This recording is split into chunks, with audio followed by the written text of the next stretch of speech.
Good morning. So I want to talk a little bit about this is a Symbaroum session 4 recap and reflections video.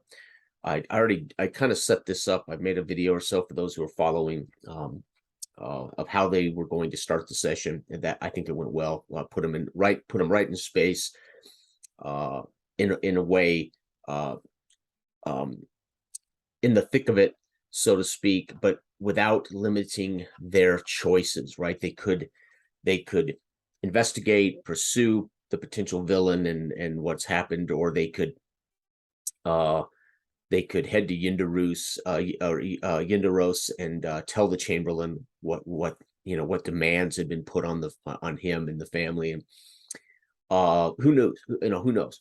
But I did again prepare lots of directions, avenues, just in case we would have something. I provided maps for the first time in a long time, the kind of maps that I generally provide for my local group. I'll scratch out maps that they would be aware of. I only make maps that players can actually see, if that makes sense. So I don't make maps for me that they never see. If it's a dungeon map or something like that, it's irrelevant to me. I use a flow chart. So room A, I don't need to draw maps when it's hidden from players.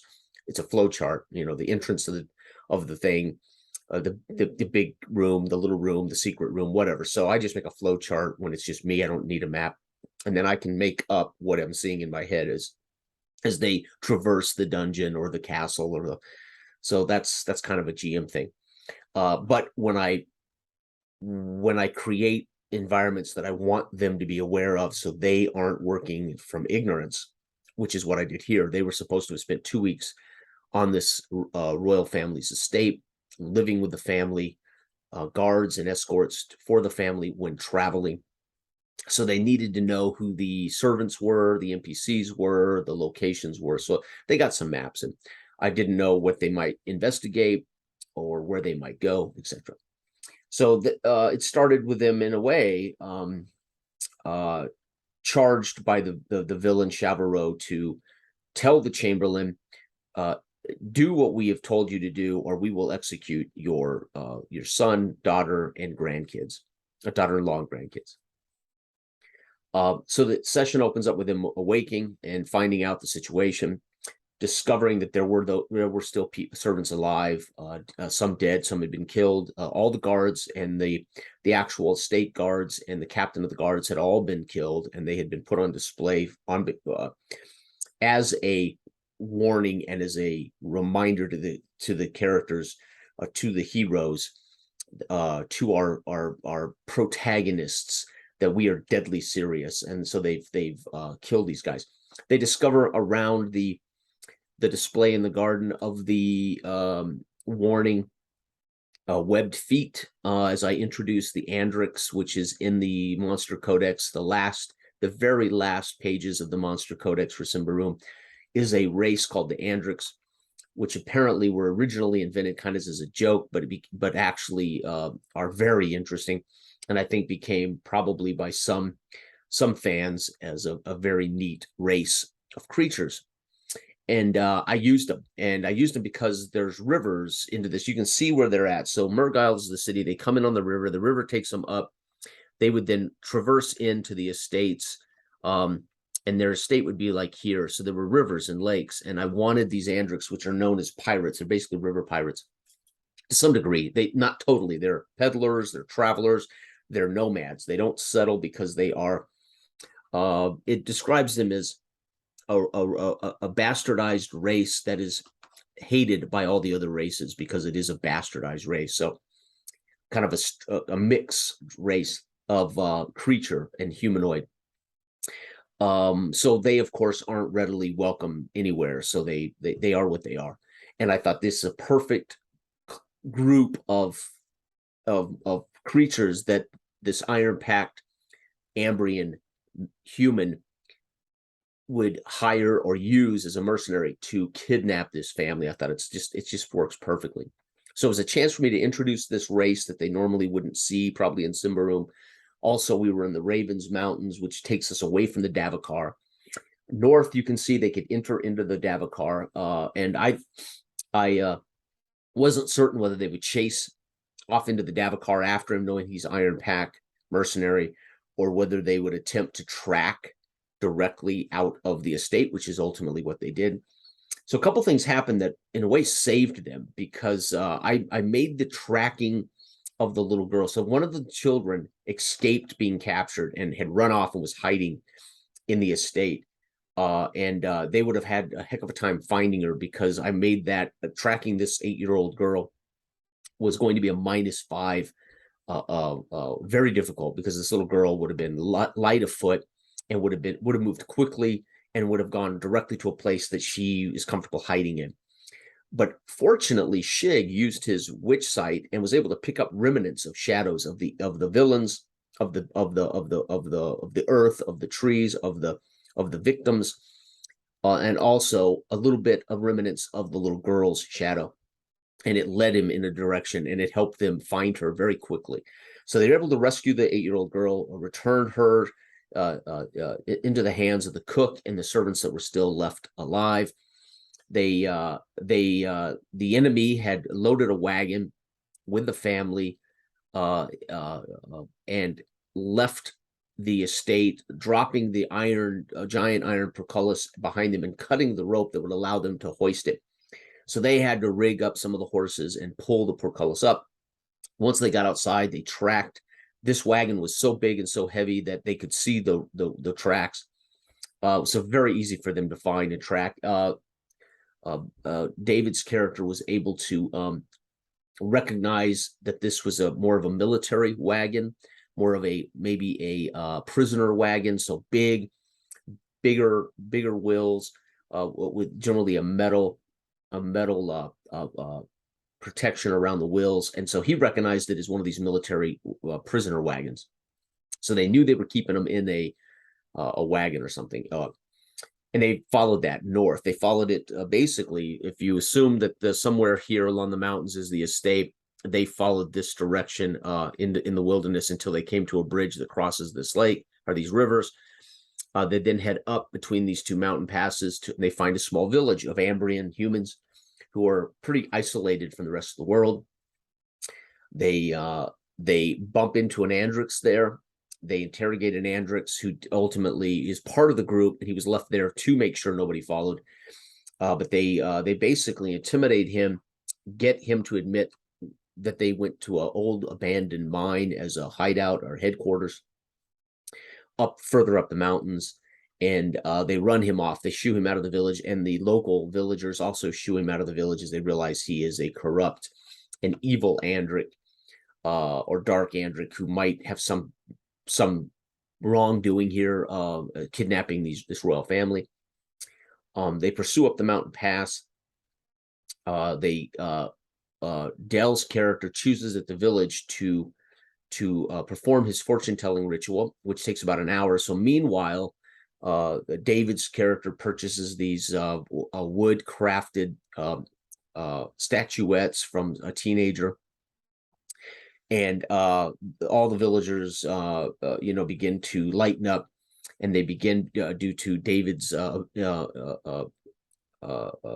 act of purchasing from this child 5 of these wooden statuettes that he's carved. And David begins to put these strategically around Shig as he chants, and he goes into his meditative ritual state. Dell describes how that affects him in some way. And the people then decide this is what's going on. This is interesting. So they go in and they break out the L and the wooden cups, and they share their beer with David and Todd's characters. Todd's character, I still can't say it. Please forgive me. I don't know why I have trouble with pronunciation, especially of fantastic names. But Cabolo, still can't get it right. I don't know. Anyway, and Malleus, David's character, they drink, and they all sit and wait and watch as Dell's character goes through this meditative ritual. He asks the question, is the family being kept at the mine? I describe, and these are yes and no questions, but I describe how when he does this, it's like he goes through time and space, following zips to wherever it is he's trying to get information. and he sees through this extra sensory perception, so to speak. He can see the wagon has been waylaid. There are bodies strewn all about in front of the mine. And the difficult answer is yes, but it's not what he would have. It doesn't jive. The feeling that yes, they are doesn't jive with what he's seeing. And I do the best to kind of explain that without giving too much away. But that's because some of the family, unfortunately, is dead, as the wagon, the Andrix, and the evil villain have been waylaid by a mountain troll at the mine. This mountain troll has marked his territory, and he uses the mine. And they arrived at this old mine, and the troll decimated him, killing the mother and the father. But the children managed to escape, and they're hiding in the mine. The troll cannot get into the mine. It's too small and dilapidated. It's like a hole. But so when they get there, the troll is above the mine in the rocks, where it lives, so to speak. And as they get up there to investigate, they pull the tarps and the furs off the wagon, and they learn that definitely John and Sarah, the mother and the father, unfortunately were killed in the troll crushing the wagon. I describe a steaming pile of fresh troll scat, so they should have definitely known that this has only been in the last maybe 30-45 minutes. Del begins to loot the bodies, and I describe that they hear the roar, and they see the shadow as it drops from these rocks in front of them, in front of the mine. And then these mountain trolls are incredibly violent. The lore is when the humans crossed the Titan Mountains to reestablish a home here in this territory, the mountain trolls devastated the travelers and devastated all the human migrants that were, the humans that were migrating over the mountains. And the queen had put a bounty on the heads of these mountain trolls. They were so devastating. So it's enraged, and it tries to decimate and kill and knock about as many things as fast as possible. And it turned its ire on David. Todd attempted to wound it, and unfortunately with his dagger could not wound it. It has stone skin and regeneration, so it is a very dangerous foe. David, fortunately, is a capable warrior, and he's able to start causing some damage. Dale's character lights the wagon on fire to create a fire for potential use. Then he curses it he climbs onto the fresh pile of troll scat, throwing its own feces back at it while he curses the troll. This affects the troll because it bypasses the troll's armor. So the troll is affected. He's wounded pretty severely by these curses, and this little creature standing on top of his dung pile, screaming curses at it. And this makes the troll turn all of his rage on Shig, Dell's character. And then I described he smacks Dell's character so hard that Dell would be knocked prone, so he's airborne. We joked, smacked him so hard that all the coins that he'd been stealing, and troll scat, leeches. Dell was describing through the whole session how filthy his character is, and how much he puts mud and blood on himself every time everything is very tangible to this character. Everything is very touchy-feely. And so he's filthy. And he has maggots and lice on him, or not lice, well, probably lice too, and leeches. So, when this troll hits him so hard that it's like he's an explosion of all this filth and all these maggots and everything right off him, and coins, right, go everywhere. Dell's character succumbs in just one or two swipes. Dell's character's unconscious and dying. In Symbaroum, you make a death roll every turn. The death roll is either going to be status quo, and you keep rolling, or it's going to say you get one more roll, or it's going to kill you, or you're going to wake up. So there are really 4 things that can happen on the death roll in Symbaroum. You're either going to wake up with 1 hit point, not as bad as you thought you were, keep rolling, you're hovering, you get 1 more roll and you expire, or you're dead, right? So it's like a 5% chance you're going to die immediately, 5% chance you're going to wake up immediately, and then somewhere in the middle, your character will be hovering or limited time to live. And he managed to hover. The final stroke He had one more roll left according to the final roll, so we'd had one more turn before his character would expire. And meanwhile, Todd, using the fire so Shig started the fire, and fortunately the fire became the thing that let them ultimately dispatch this troll. So what I did, because Todd wounded him with the fire, I just elevated a club from a D6 to a D8 as fire damage, instead of lighting him on fire. He's stone skinned. There's not much to light on fire. He's basically naked. But what I did on the first attack, he hit on the first attack. So then I allowed him to make a persuasion check against the troll's resolute, and he succeeded. Therefore, it spooked the troll. The troll at that point. So I used that event as a morale check against the troll. So it became, once he wounded it, and he had to wound it, it then triggered a persuasion check with this fiery club, with a bonus modifier. So Todd got a persuasion bonus against the resolute of the troll.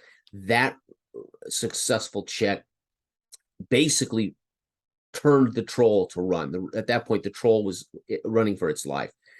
David was able to knock it prone as it was trying to get away. It was sliding and crawling away, and they ultimately finished it off. David ultimately, for the most part, decapitated it on the final blow. They were able to then run to Shig and basically stabilize Shig before that final roll. And then we moved on to, I described then how the kids were hiding in the mine. They had escaped into the mine. And when they realized they'd killed the troll, they came out and embraced Kabola and David. Shig is unconscious but stable. And then I asked them to narrate where they're going. What are they going to do? And so they narrated. They go down to the village and they leave Shig with the villagers to heal, and they go on and take the kids back to the estate and deposit the kids there. And then they debate on, where do we go now? Do we go tell the Chamberlain, etc.?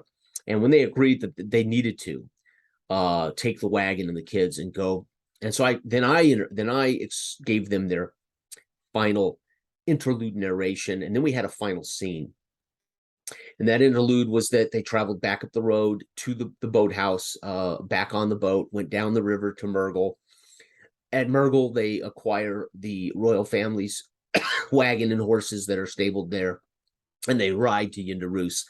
Remember, this was the festival week of Foundation. So this is like a week of nonstop festival in the largest city all over the area. But ultimately, Yindarus, everybody comes for these festivals. Food and drink and sport and story and music and poetry and dance and theater and just a huge festival. So Yindarus is packed with celebrating people, celebrating what's called Foundation, which was the foundation of the new kingdom. So this is, and they have to work through the streets with this wagon with a troll's head in it, and the 4 kids on sitting in the wagon with these 2 Ambrians, and people part the path, and they park in front of the palace. They tell the guards. The guards then, of course, invite them in with the children, send for the Chamberlain. The Chamberlain greets the children. He's had word from the guard before they get there that his son and daughter-in-law had been killed. The kids were safe, and these men had returned the children. So once they tell their story, and the Chamberlain then, angry because the Iron Pact had taken out this, the Iron Pact attempted to intimidate him to murder the queen. He refused. They then took his family hostage, and clearly were going to use that as leverage to make him do their bidding. Fortunately, the heroes thwarted him. I should say the troll thwarted him, but the heroes at least were able to rescue the children and bring him to Chamberlain. So he has all 4 of his grandkids. He then gives them a warrant, a legal writ that allows them to go into the Davokar anytime they want to, under the legal warrant that they are there to basically hunt Iron Pact. For what it's worth, they don't have to pursue this, and they pay him off. He pays them 3 bags of thalers, which is 600. It'll be 200 thalers per bag, 600 thalers. So they make 600 thalers from the Chamberlain. He gives them a legal warrant So they could travel now into the Davokar, and anytime Queen's Rangers stop them, they could show this legal warrant saying, "Hey, we're the Chamberlain's given us this warrant to hunt the enemies of the Queen."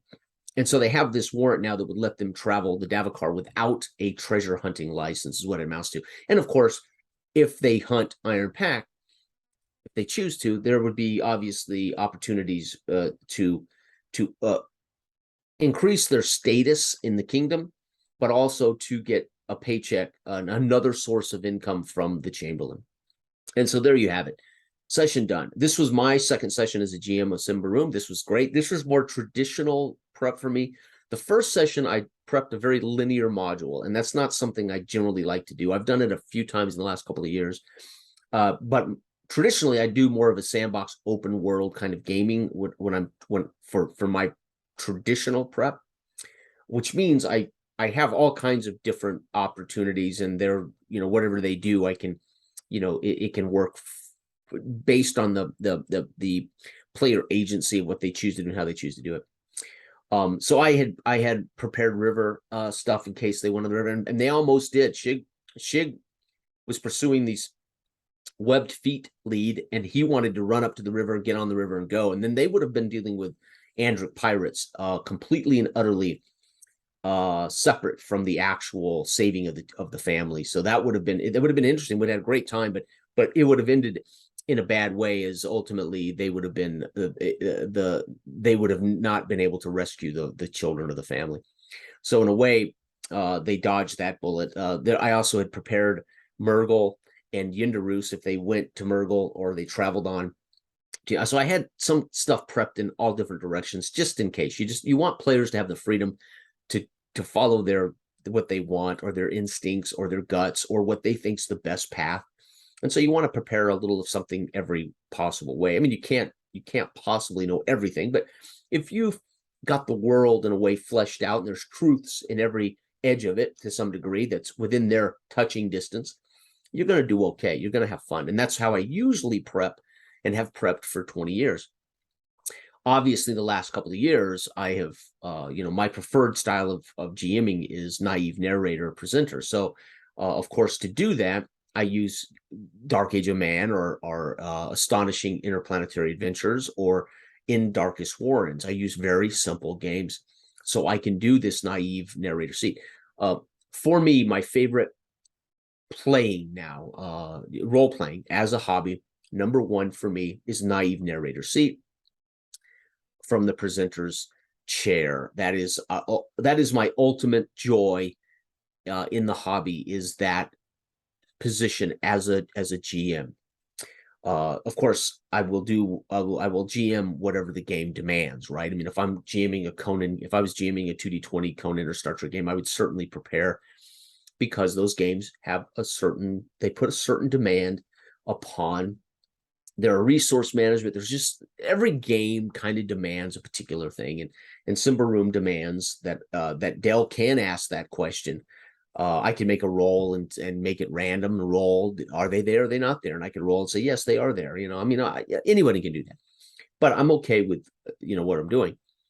So anyway, and Symbaroum is a little more complicated. So the naive narrator presenter seat's a little more difficult, because the game system, the monsters, and the canon make it more difficult to do that, because there are certain creatures that are in the dark Davokar, and there's certain creatures that are in the bright Davokar.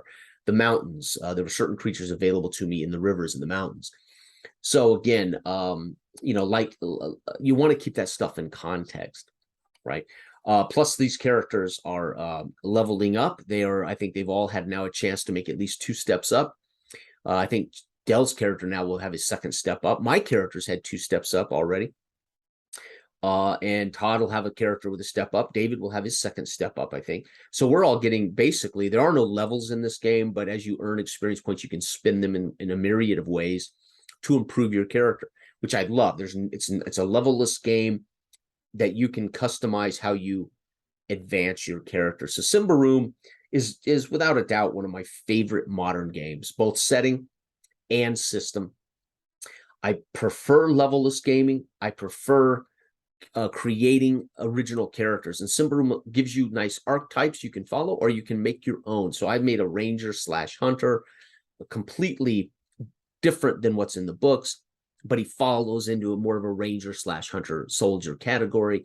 I could make him a pipe wielding ranger, not a bow and dagger guy. I could have I had a lot of freedom to create the character I wanted to create. And you can even learn magic along the way, narratively explain how you learned a ritual or how you got a magical power. So it's fantastic. And I do appreciate levelless gaming. I grew up, of course, playing level-based, class-based gaming. That's what I've done for 40 years, but experience with other systems. I'm far more liberated from the class and level-based gaming.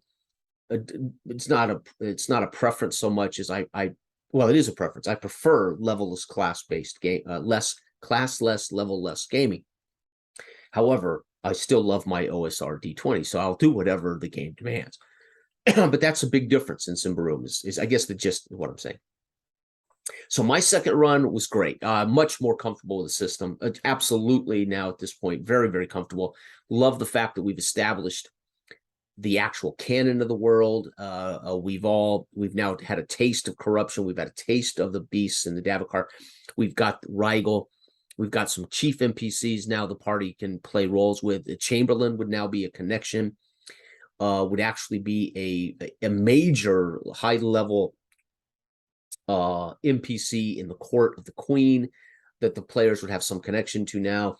Shig is developing. The characters are starting to flesh out and really develop. It's been amazing.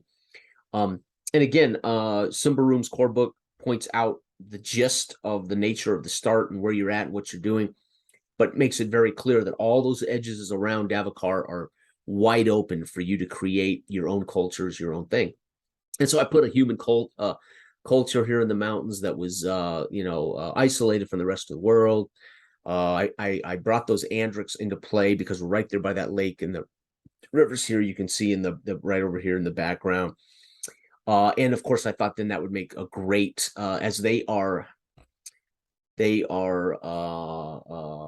much animosity between the Andrics and the rest of the races, that it was they were a perfect tool for this evil human Iron Pact sympathizer to employ as part of his mercenaries to do this dirty deed, capturing the royal family. And it was great fun. I wouldn't change Symbaroum much, right? I wouldn't edit it. I even liked the death throws last night. So as competent as they are, this troll in 2 shots would have put David, his soldier, as good as he is, it would have put David unconscious.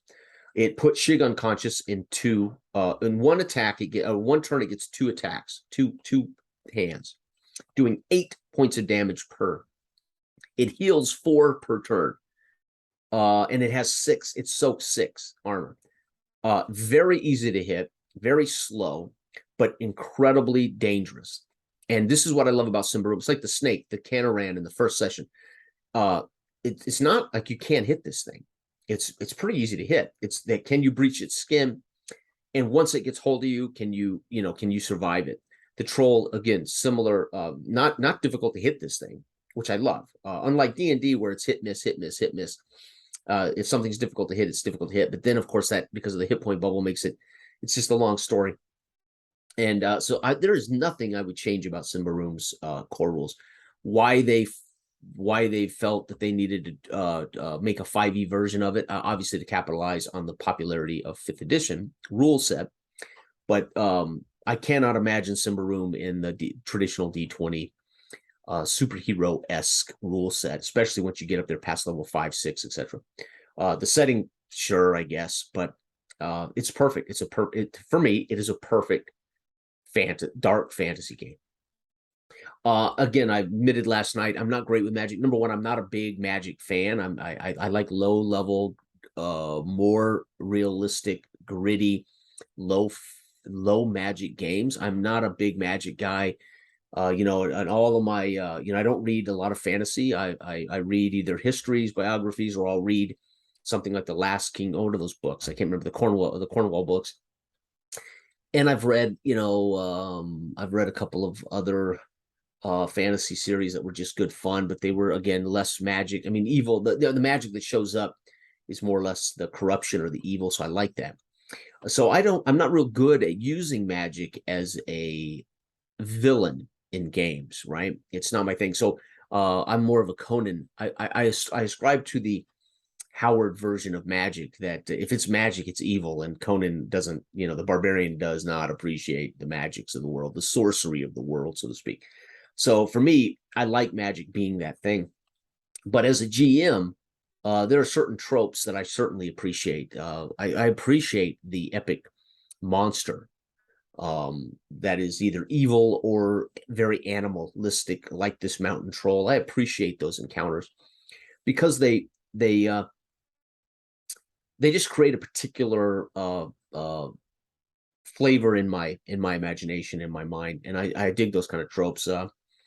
I'm okay with that. And again, I'm not great with using magic and magic enemies. It's just not something I spend a lot of my mind imagining. Well, how would this great evil wizard, affect these characters? It's not something that I'm well practiced on, or something that suits my mentality really as a GM. And I think it's one of the things we should do as we age and as we mature as GMs and gamers. It's wise to kind of know what you like and what you don't like. And it's really, I think, smart to know where your strengths lay. And it's okay to play up to your strengths. And, how much harder is preparation if you're preparing something you're not really good at, or you're preparing something your heart's not in? There are obviously sessions that I've done and I've run in which magic is a definite threat or evil. Depends on the system, where the magic is clearly easy for me to utilize, right, and easy for me to apply to the characters without ultra complicated. How can I put this? Adjudication of the rules. So it's so anyway. So again, not a lot of magic or corruption in my second session. Now, the corruption certainly is more tied to the Davokar, and they weren't in the Davokar. So there were definitely shadows that revealed corruption. The mountain troll, of course, does not reveal corruption because it's basically a beast. It's a cultural beast. So there's not necessarily corruption to this creature. It's more, again, natural. But definitely these Andrics that he employed were corrupt. So they had a pretty obvious shadow. So was the mercenary leader, Symbaroum. So I utilized the definitions of the shadow to impart that these guys were corrupt, although it wasn't the kind of corruption that was going to affect the characters. It wasn't magic corruption, so to speak.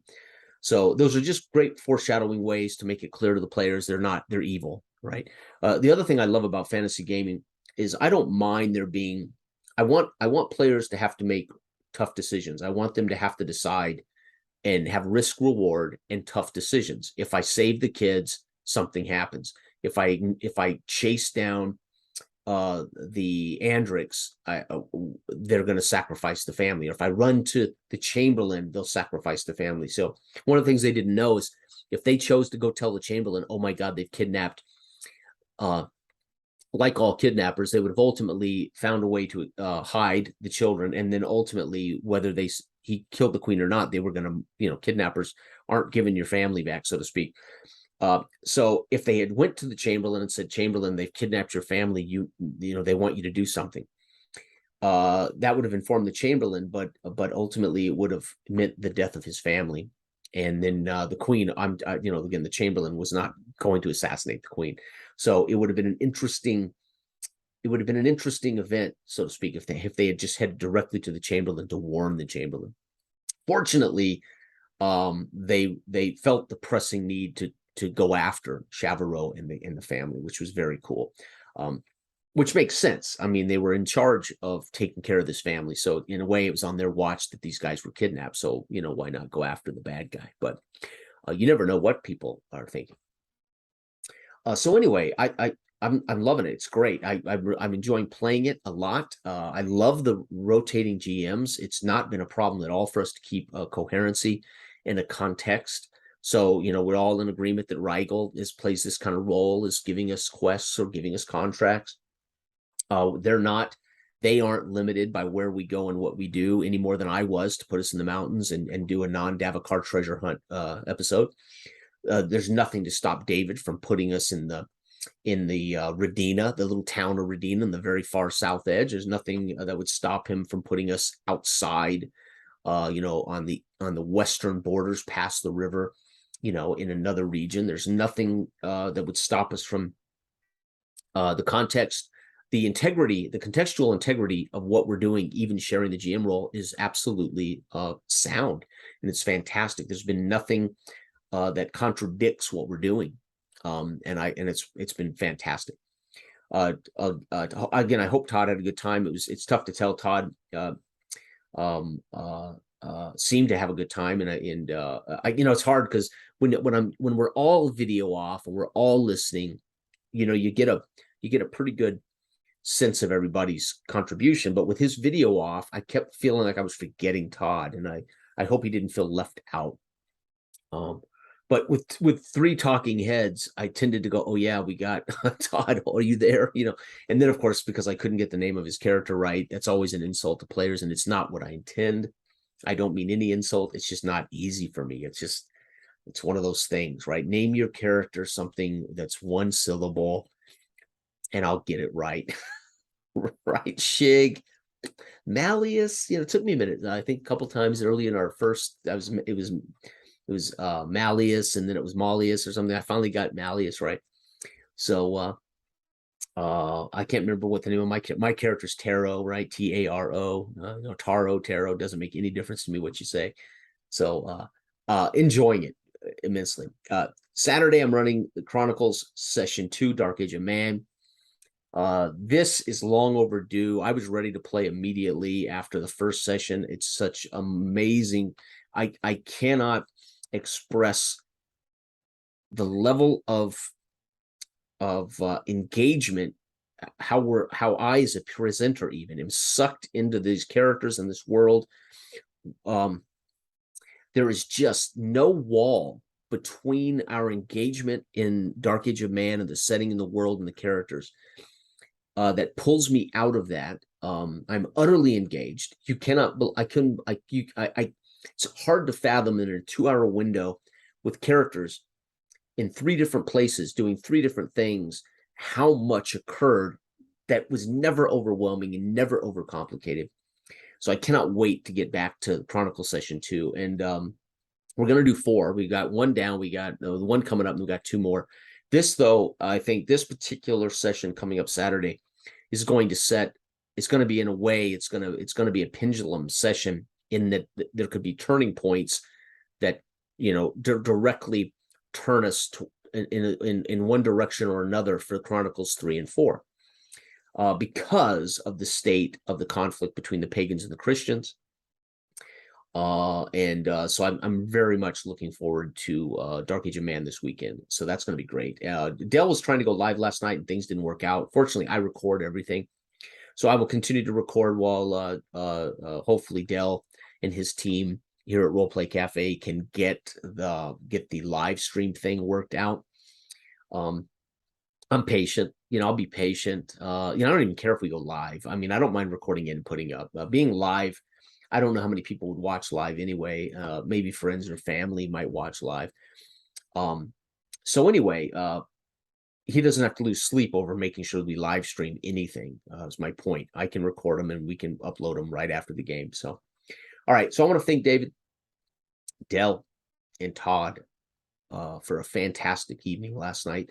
I do hope they enjoyed it as much as I did. The Battle with the Troll was for me. It's part of that thing I love about fantasy gaming, right? We look forward to seeing our characters challenged. We look forward to seeing our characters be the thing they are in both role playing and in mechanics. Why make a soldier in a game if you never get to fight a combat? Why make a wizard if you never get to use magic? Why why make a negotiator if you never get to negotiate? And so I think these things are important to remember as a GM, and they're important to remember for game mechanics. If you've got characters in a role-playing campaign and their primary strength is negotiation or diplomacy, and you fail to use those, you fail to put any of that stuff in front of those players, it's just not going to be successful or rewarding for those characters or those players. And so I enjoy a good combat, and I certainly enjoy seeing whether the characters are overpowered. There's some talk that in Symbaroum you become pretty powerful pretty quick. Well, there's some truth in that. Had Dell's character not been waylaid so quickly, his curse was going to be able to do damage consistently, forgoing the armor of the troll.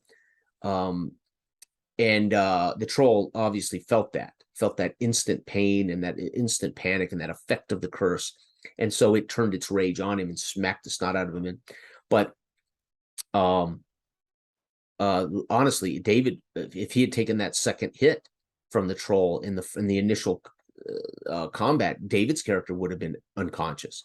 So it's as lethal, right? And they would have been making some die rolls to stay alive. But eventually, you're going to hit that range that says you get one more roll, then you die, or you would roll that 20 and you're dead. Period.